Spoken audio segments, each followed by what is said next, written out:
Irmãos, assim, quando eu me deparei com o tema, né, da conferência, na verdade o tema ele não é novo, né?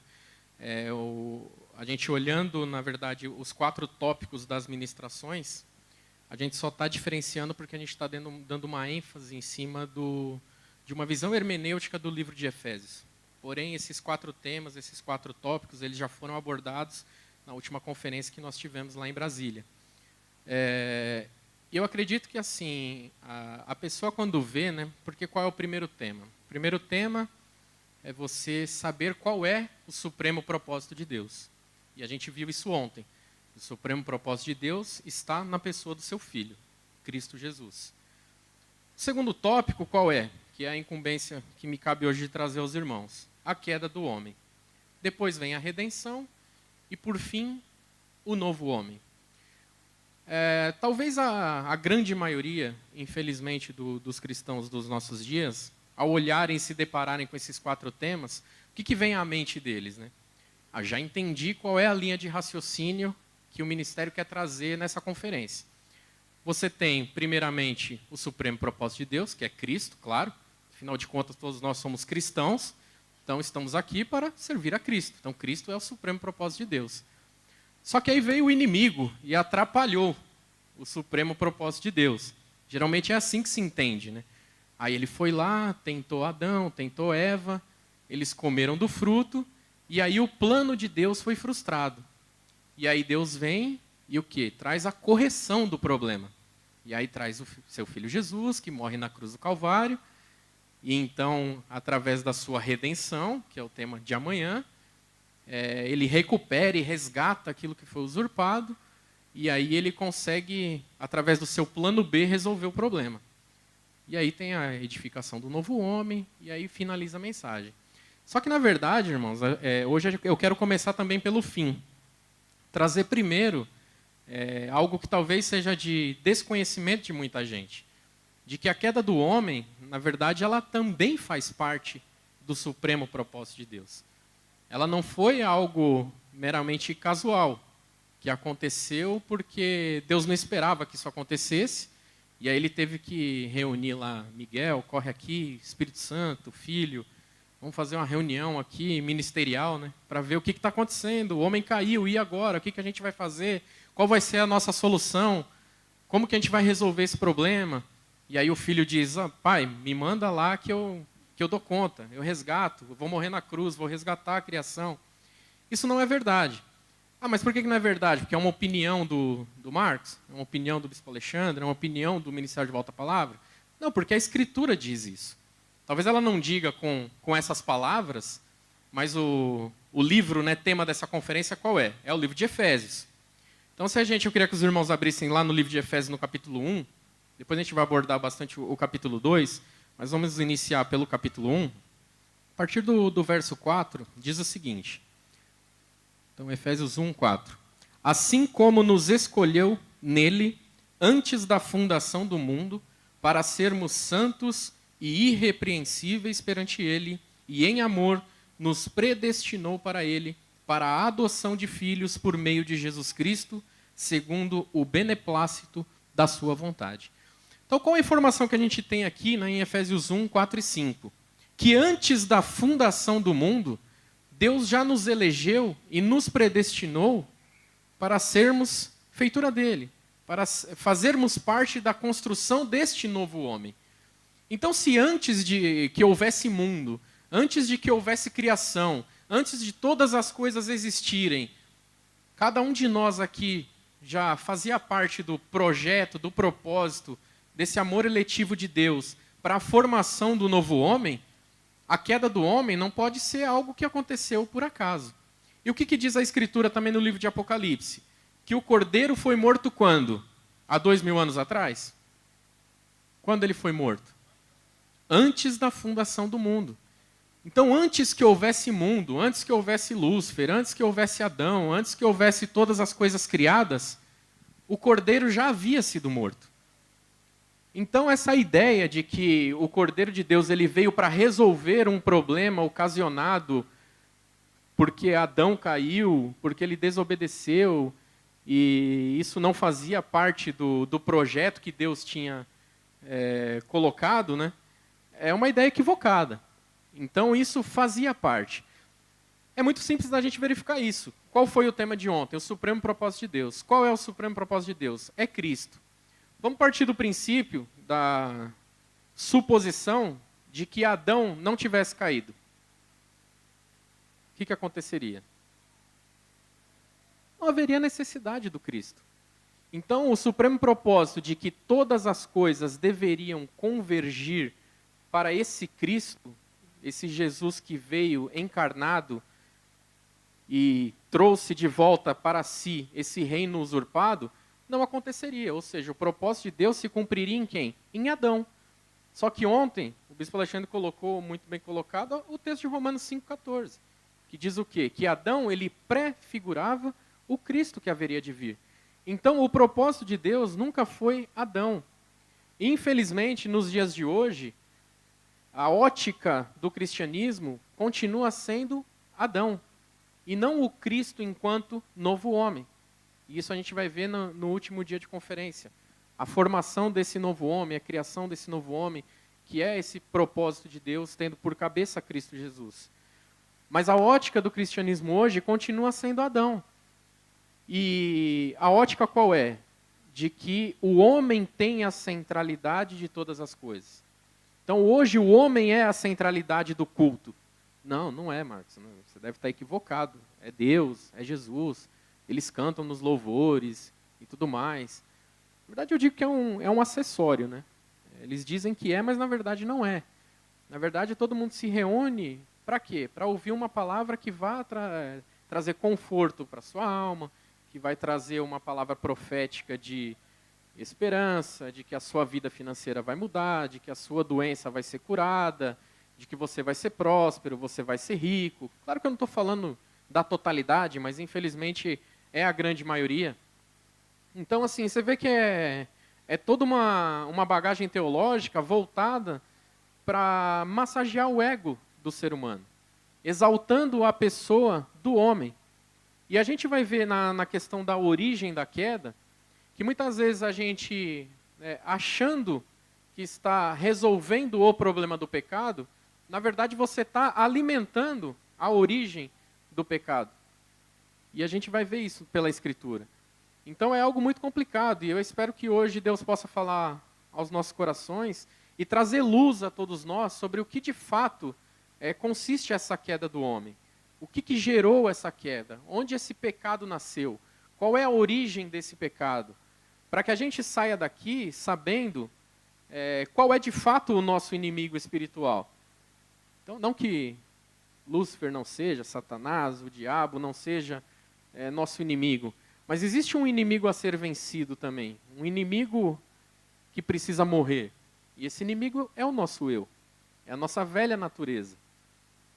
E a gente precisa conhecer o quê? Como que essa velha natureza, né, que hoje é velha, graças a Deus, mas como que ela apareceu? Como que ela surgiu? Como que ela chegou a toda a humanidade? E aí eu queria agora no capítulo 2 de Efésios, ler dos versículos 1 ao 3. Ele vos deu vida E aqui ele já nos mostra que a igreja está já numa condição de vida. Mas eu quero abordar, como eu disse, do caminho de trás para frente, trazer a condição da humanidade como um todo. Então aqui ele vai dizer que ele nos deu vida, mas ele vai dizer que nós fomos vivificados e estávamos em uma condição. Que condição era essa? Estando vós mortos nos vossos delitos e pecados, nos quais andastes outrora, segundo o curso deste mundo, segundo o príncipe da potestade do ar, do espírito que agora atua nos filhos da desobediência, entre os quais também todos nós andamos outrora, segundo as inclinações da nossa carne, fazendo a vontade da carne e dos pensamentos. E éramos, por natureza, filhos da ira, como também os demais.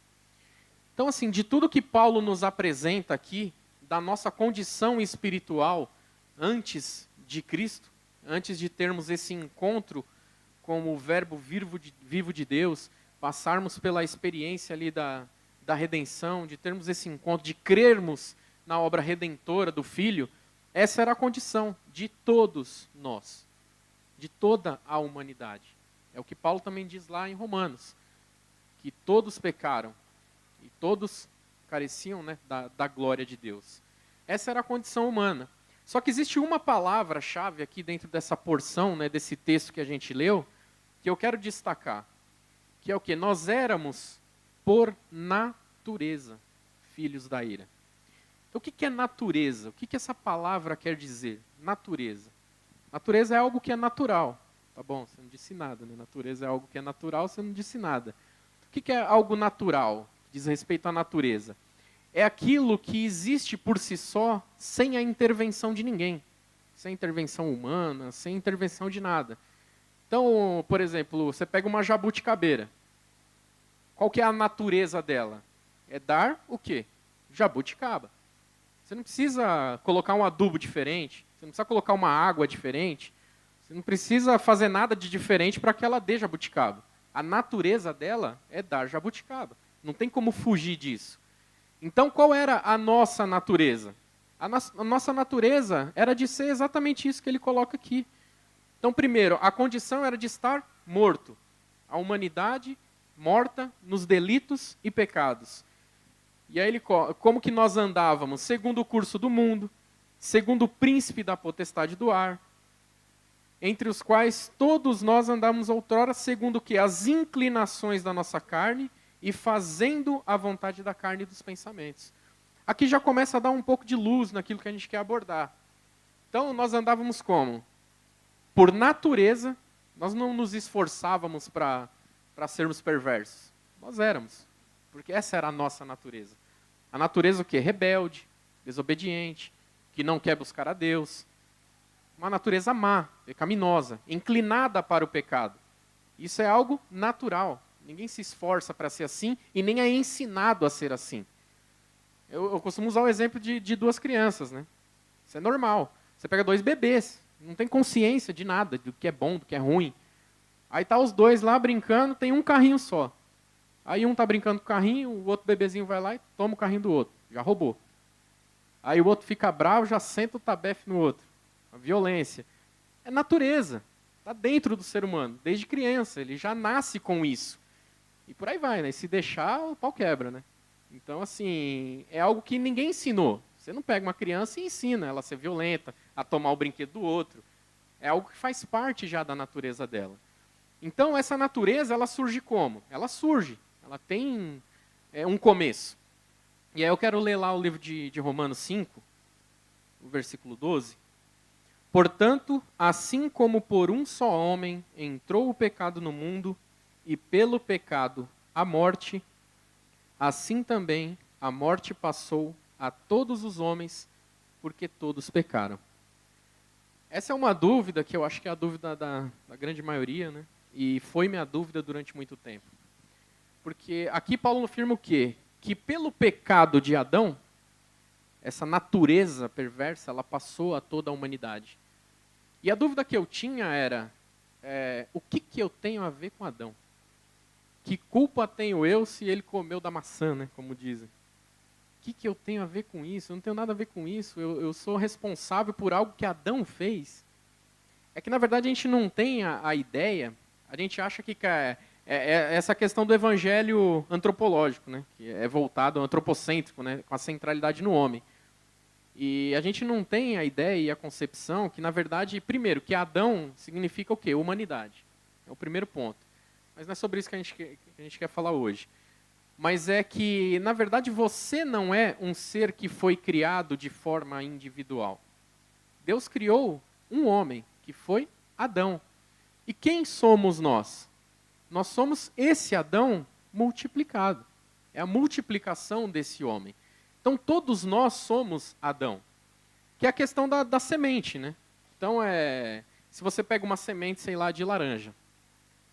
O pé de laranja, as folhas, o galho, o tronco, a seiva, tudo aquilo está onde? Na semente. Mas como pode, né? Está naquela semente? Sim, naquela semente. E da mesma forma, quem era Adão? Ele era a semente, que foi multiplicando. Lembra que da ordem de Deus? Crescei e multiplicai-vos. Então hoje nós somos também Adão, aquele homem multiplicado. Então você não é um ser individual que Deus criou, hoje eu vou criar o Josué. Não, ele criou o Adão. O Josué é fruto desse Adão que veio se multiplicando ao longo das eras e ao longo do tempo. Então por isso que esse pecado de Adão, ele passou a todos os homens e a toda a humanidade. Ok, então a gente sabe que somos participantes, né, dessa natureza pecaminosa, perversa, que nos gerou morte espiritual e que isso teve origem nesse pecado, lá que ocorreu, né, por um homem entrou o pecado no mundo. Teve origem nesse pecado de Adão, que muitos chamam aí de o pecado original. Só que a gente precisa entender, primeiro, que a origem do pecado ela não se inicia ali no Éden. Ele entra na humanidade através de Adão. Porém, o pecado, ele já existia. Então, onde que a Escritura, ela relata, pela primeira vez, o surgimento, né, do pecado? Na história da queda de quem? De Lúcifer. Então, quando a gente vai lá para Isaías 14, ou quando a gente vai para Ezequiel, capítulo 28, ali nos é mostrado o quê? A história da queda do querubim da guarda. O querubim da guarda ungido, que talvez fosse ali a primeira ou uma das primeiras criaturas de Deus, a quem Deus deu governo, deu soberania, deu poder, deu autoridade, deu majestade, e estava tudo bem até então. Só que um belo dia, né, como diz o relato da Escritura, no seu coração surgiu algo. E o relato diz, né, até. E aí dá toda aquela descrição acerca de Lúcifer. Aí chega um ponto que a Escritura diz, até. Não precisa abrir não, mas o texto de Isaías 14 diz assim, como caíste do céu, ó Lúcifer, filho da alva, como fostes cortado da terra, tu que debilitavas as nações. E tu dizias no teu coração, aqui começa o ponto, eu subirei ao céu, acima das estrelas de Deus, exaltarei o meu trono, e no monte da congregação me assentarei. Aos lados do norte, subirei sobre as alturas das nuvens e serei semelhante ao Altíssimo. Então aqui a gente já vê qual era o sentimento que brotou ali no coração de Lúcifer. Muito provavelmente ele ficou sabendo por alguma razão de que Deus haveria de criar alguém que seria a sua imagem e semelhança. Ah, já sei, Adão. Não, o novo homem. Esse novo homem é que vai ser de fato a imagem e a semelhança de Deus. E por alguma razão ele descobriu que isso estava no coração de Deus, fazia parte do supremo propósito de Deus. E é como se ele dissesse, não, eu serei semelhante ao Altíssimo. Não essa criatura que você vai criar, seja ela o novo homem, Adão, seja lá quem seja. Eu serei semelhante ao Altíssimo. E no relato de Ezequiel, né, tem toda a descrição ali, né, de Lúcifer. Estiveste no Éden, jardim de Deus, de toda a pedra preciosa era a tua cobertura, sardônio, topázio, diamante, turquesa, ônix, jaspe, safira, carbúnculo, esmeralda e ouro. Em ti se faziam os teus tambores e os teus pífaros no dia em que te fosse criado foram preparados. Tu eras o querubim ungido para cobrir e estabeleci no monte santo de Deus estavas. No meio das pedras afogueadas andavas e perfeito eras nos teus caminhos desde o dia em que foste criado até que se achou iniquidade em ti. E na multiplicação do teu comércio encheu o teu coração de violência. Então, qual que é a origem do pecado aqui, que a Escritura nos remonta, como tendo a origem em Lúcifer ali? Até então, Lúcifer, né, que significa a estrela da alva, a estrela da manhã, que também, e aí mais uma informação, também prefigurava aquele que haveria de vir. Então, não só Adão prefigurava a Cristo, como Lúcifer também prefigurava. Porque o que a Escritura diz? Quem é a estrela da manhã? E a quem é prometido no livro de Apocalipse dar a estrela da alva, a estrela da manhã? Ao novo homem. Então, de uma certa maneira, Lúcifer também prefigurava aquele que haveria de vir.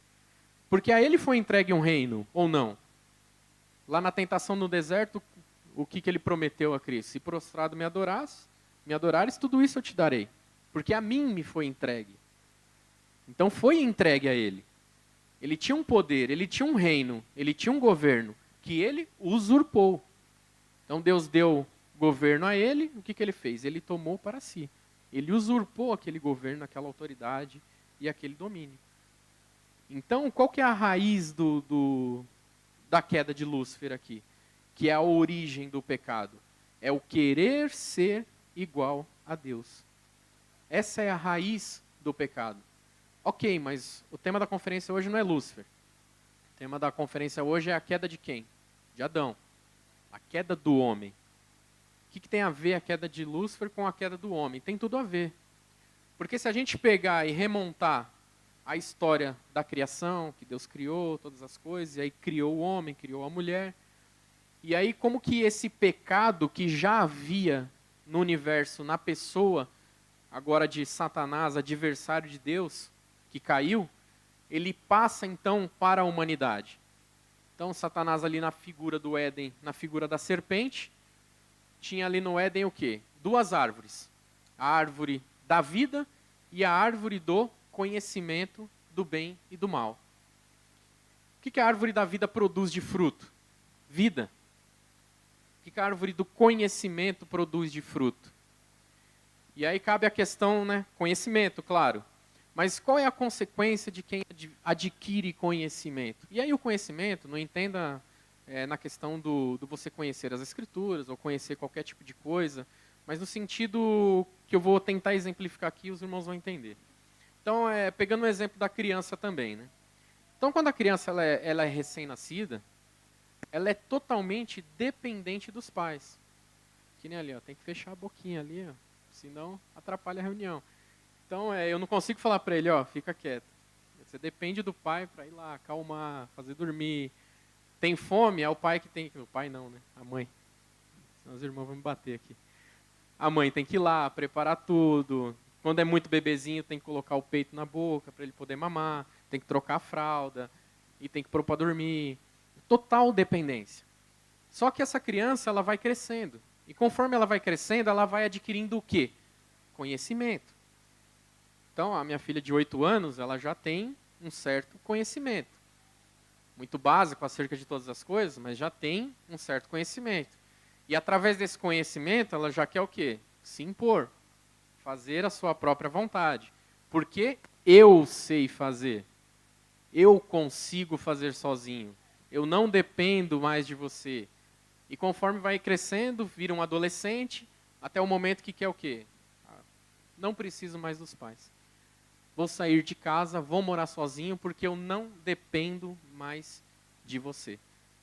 Foi mais ou menos essa a ideia desse fruto. Que o povo chama de maçã, como se fosse uma fruta mesmo.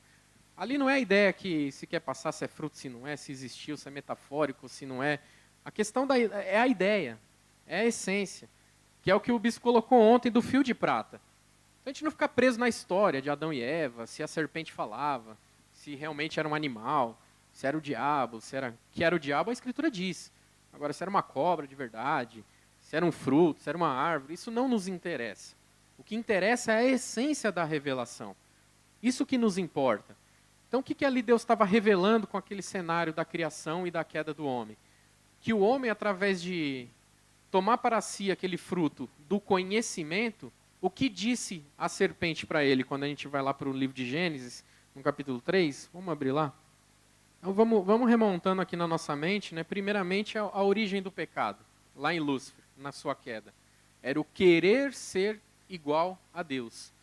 Quando a gente vai para o relato aqui da queda do homem, em Gênesis capítulo 3, vamos ler os 5 primeiros versículos, diz assim: Mas a serpente, mais sagaz que todos os animais selváticos que o Senhor Deus tinha feito, disse à mulher: É assim que Deus disse, não comereis de toda a árvore do jardim? Respondeu-lhe a mulher: Do fruto das árvores do jardim podemos comer, mas do fruto da árvore que está no meio do jardim, disse Deus: Dele não comereis, nem tocareis nele, para que não morrais. Então a serpente disse à mulher: É certo que não morrereis, porque Deus sabe que no dia em que dele comerdes, se vos abrirão os olhos, e como Deus sereis conhecedores do bem e do mal. Os irmãos conseguem identificar de novo a mesma essência da queda de Lúcifer, aplicada aqui na queda do homem, na queda de Adão? Que é qual o desejo? De querer ser como Deus. Então esse querer ser como Deus, ele gera esse fruto da questão da independência. E a gente vê que essa queda, ela vai, ao longo da história, trazendo mais e mais degradação para a humanidade. E a gente consegue ver isso de forma muito clara em 3 personagens da Escritura. Primeiro em Adão, onde essa queda ela começa, ela se inicia. Depois na figura de quem? Na figura de Caim. Ali a gente já vê na figura de Caim, o primeiro homicida da humanidade, que mata o seu próprio irmão, e a gente vê que Deus o chama para o repreendê-lo, e diz a Escritura que o quê? Que ele se afastou da presença de Deus. É o segundo estágio da queda do homem. Então você tem a queda de quando você quer viver sem Deus. Nasce aquele desejo de eu quero viver sem Deus, não preciso de Deus para nada. Vou viver a minha vida do meu jeito. E quantos não estão assim nos nossos dias? Inclusive dentro da igreja. Isso não é uma peculiaridade só do que as pessoas chamam de quem está no mundo. Isso é uma característica, infelizmente, de muita gente que está dentro da igreja. Que crê que até para a salvação não se depende de Deus. Eu consigo ser salvo e ir para a eternidade através das minhas boas obras. É o eu sendo inflamado. Eu consigo fazer. Eu consigo, pelo meu próprio esforço humano, adquirir a minha salvação. E aí você vai caminhando. E essa degradação ela vai chegando a outros níveis. Então chega a esse nível como personificado ali em Caim, que ele se afasta da presença de Deus. E aí a gente vê no relato que qual é a primeira coisa que Caim ele faz, né, quando ele se afasta da presença de Deus. Ele monta uma cidade, dá o nome do filho, já mostrando essa questão de passar de geração em geração, do eu, o meu nome ser preservado ao longo da história. E aí você vai dar o nome do filho para que seja lembrado para a posteridade. E diz o relato da Escritura, do livro de Gênesis, que ali começa a surgir o quê? A agricultura, a pecuária, os primeiros instrumentos musicais, instrumentos cortantes e por aí vai. Então qual que é o intuito da Escritura nos colocar isso? E durante muito tempo me perguntei, mas o que me interessa saber isso? Que de Caim veio os primeiros instrumentos musicais, pecuária, agricultura.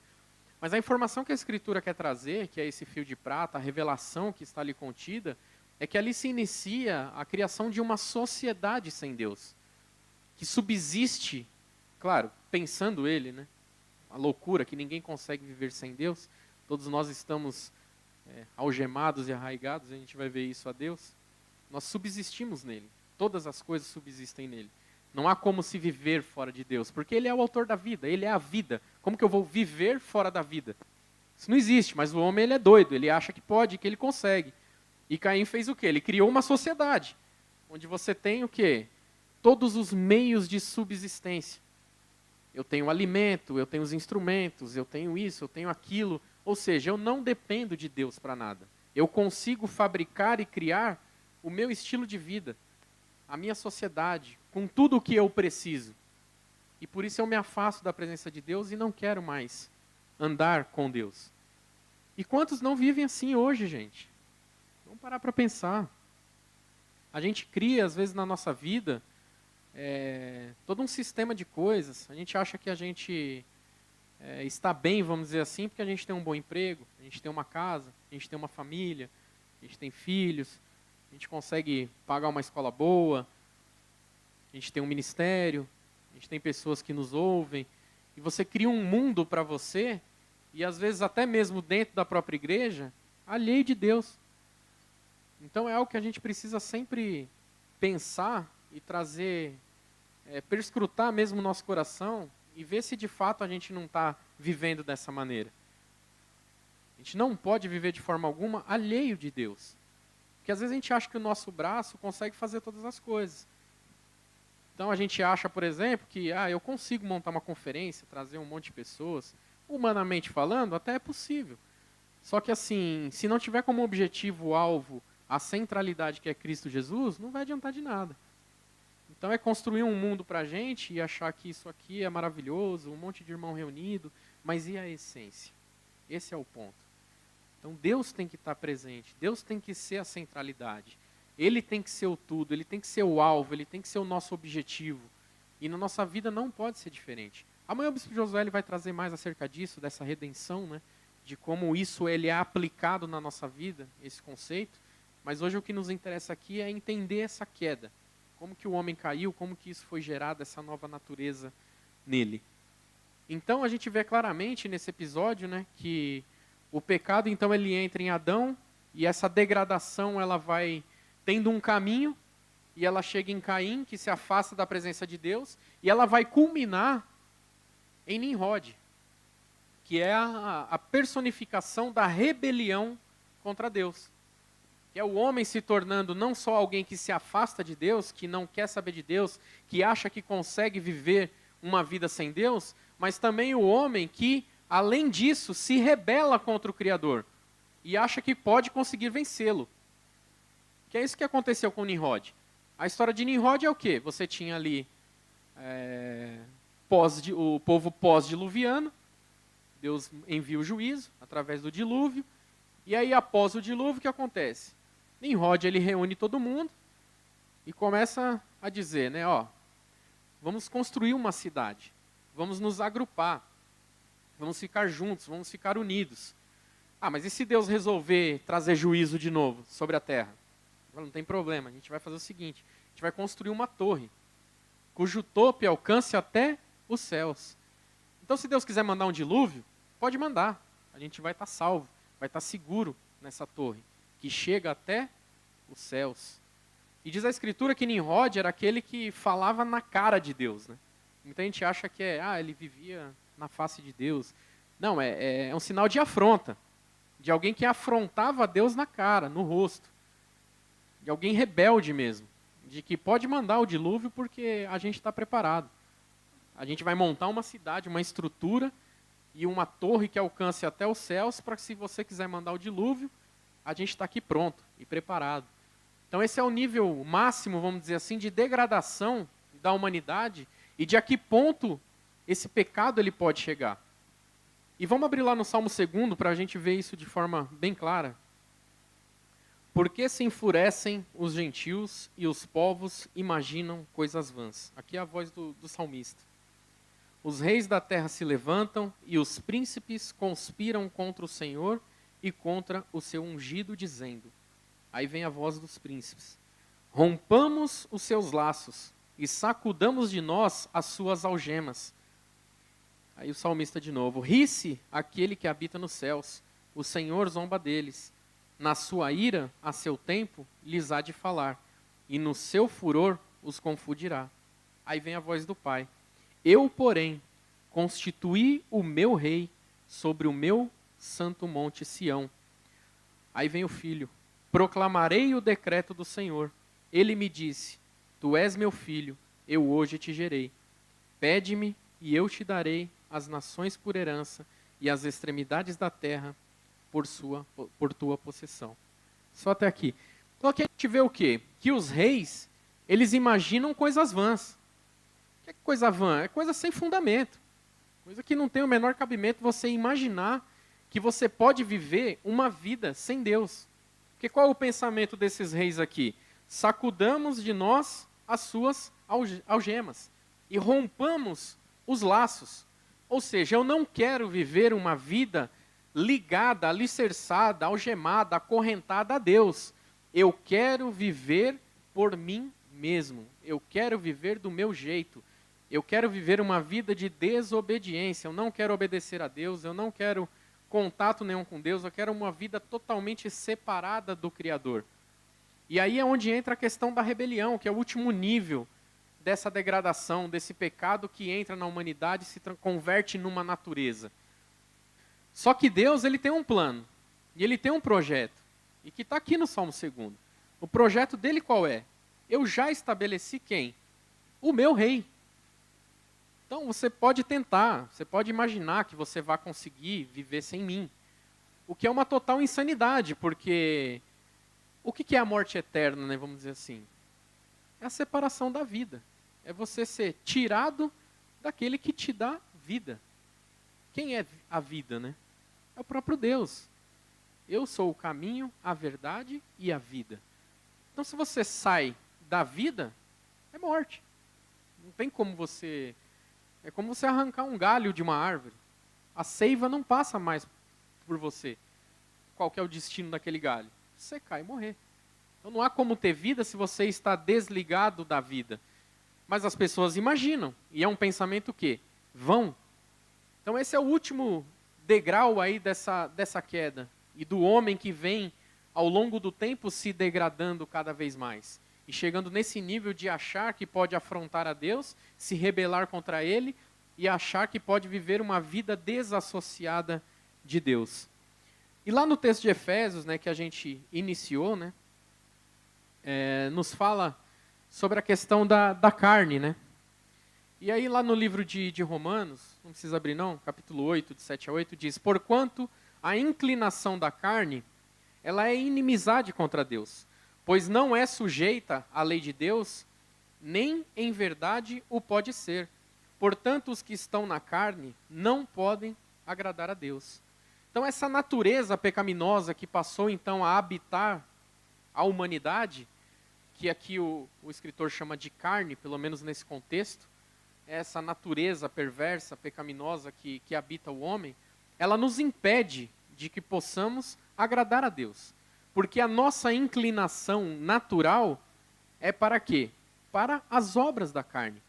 O grande problema é que quando a gente vai lá no livro de Gálatas, né, no capítulo 5, onde ali Paulo ele elenca, né, o que são as obras da carne, ele fala de inimizades, ciúmes,